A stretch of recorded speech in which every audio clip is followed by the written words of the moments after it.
So I want to show you a few updates to Intelligent Herb that will make your consultations more efficient. Starting from the body map here, one, I made it possible for you to do a lot of um, like upfront keying in of information while you're going through the body map, so you don't have to go through symptoms twice, and that should save a lot of time. So here's an example. We can click on a symptom like restricting food intake.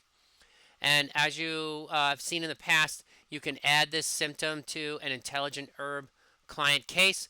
But when you click the OK, it takes you to Intelligent Herb and pops up the symptom pop up for restricting food intake.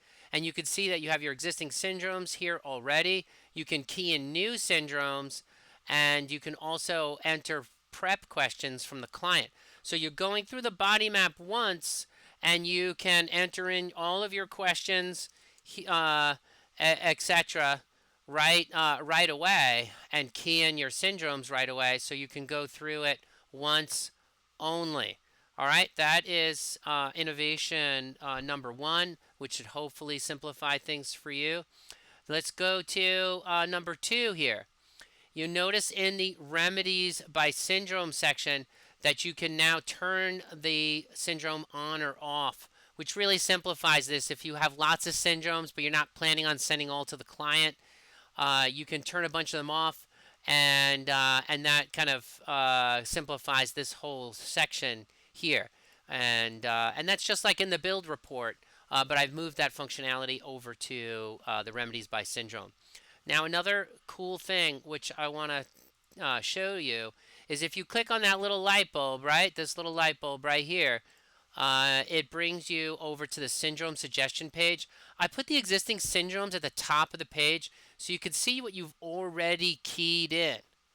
And that's awesome because if you click on any of them, it'll bring up what you have in the syndrome already. It shows hot and respiratory health here, and it'll show what you didn't add for heat.